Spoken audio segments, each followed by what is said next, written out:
Hi everyone, welcome back to Shorttutor, where we break down business fundamentals into easy to understand concepts. In our last session, we discussed how to figure out the right order quantity using the EOQ method.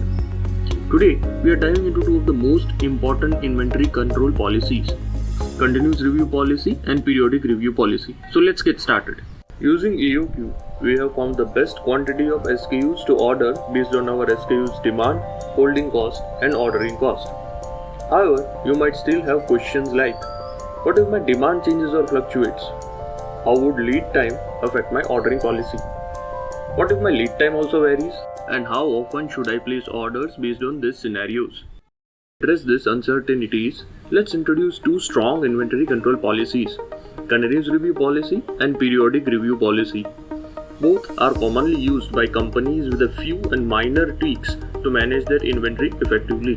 Let's see how our star entrepreneur Priya can use these policies to manage her retail store. She is now proficient in using the EOQ method and manages multiple SKUs in her retail store, with potato chips being the most popular one. However, after a few months, she noticed that the demand for these chips is not constant.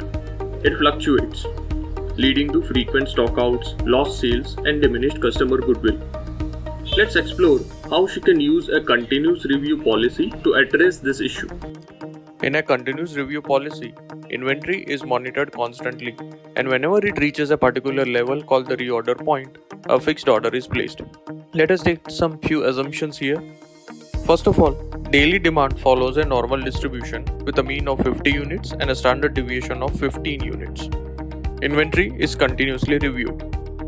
Order arrives after a known supply lead time of 4 days, and in general any retailer want to avoid lost sales, so we aim for a high service level like 95%. Now talking about service level, it is your ability to meet customer demand. Or in other words, you can say that it is the probability of not having a stock out. Thus, for a 95% service level, out of 100 orders, 95 are successfully met.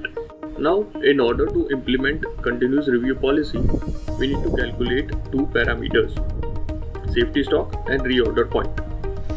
The safety stock is calculated using the formula Z times sigma D times root L, where Z is the service level factor which one can easily find using a normal distribution table. Sigma D is the standard deviation of daily demand and L is the lead time. In Priya's case, the safety stock comes out to be 50 units. Second is my reorder point. Now logically, the reorder point should cover the expected demand during the lead time plus an additional buffer to account for any fluctuations in demand during this period. Thus, the ROP would be the average demand during lead time plus safety stock. So in Priya's case, reorder point is 250 units. Thus, a basic continuous review policy is all set for Priya.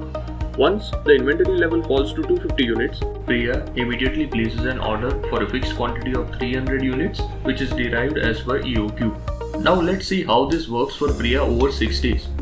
Let's take initial inventory at 300 units. On day 1, when the demand is 50 units, her inventory drops to 250 units, which coincides with the reorder point, and she places an order which will arrive after a 4-day lead time. On day 2, the inventory is at 250 and the actual demand is 62 units, leaving her with 188 units at the end of the day. Similarly, by day 3, her inventory is down to 133 units and by day 4, it's at 88 units.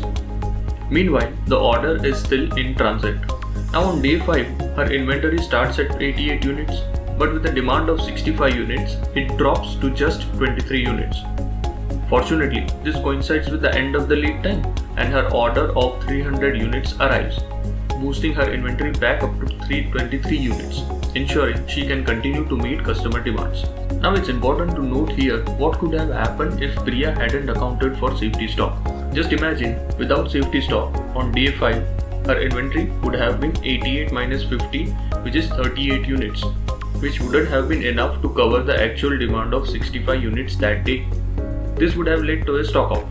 This is how safety stock helps in maintaining service level. Now let's talk about periodic review policy. Here, unlike continuous monitoring, inventory is reviewed at set intervals and the amount needed to reach a target level is ordered each time. In this case, Priya checks her inventory every 5 days, and the target inventory level ensures she has enough to cover the demand for review period and lead time. Thus, the target inventory level is safety stock plus expected demand during the review period and lead time. This way, Priya doesn't order a fixed quantity but orders what she needs to hit her target. Over a 7-day period, let's see how Priya manages her inventory using a periodic review approach. On day 1, she starts with an initial inventory of 300 units. After fulfilling a demand of 50 units, her inventory drops to 250. As this is the first review day, she places an order for 250 units to reach her target inventory of 500 units. This order will arrive after a 4-day lead time on day 5. From day 2 to day 4, no further action is taken owing to periodic review. On day 5, her order of 250 units arrive, and after making a demand of 52 units, her inventory stands at 271 units now. The review period falls on day 6, and after fulfilling a demand of 55 units, she orders the difference as usual, and this is followed on a weekly basis, and thus no continuous monitoring is required. Now you might be wondering, similar to demand, what if my lead time is also not constant? Well, this can be taken care through a minor modification of safety stock calculation, and both the policies can be updated accordingly by simply adjusting safety stock to handle variations in demand and lead time. Isn't it great? With these two policies, Priya can effectively manage her inventory, ensuring her customers are always happy. But wait a minute, here's more to it. In our next video, we'll dive into how to decide service levels, pick the right policy, and classify inventory efficiently. Until then, happy learning. Thank you for watching. Don't forget to like, share, and subscribe to Shorttutor for more easy to understand tutorials.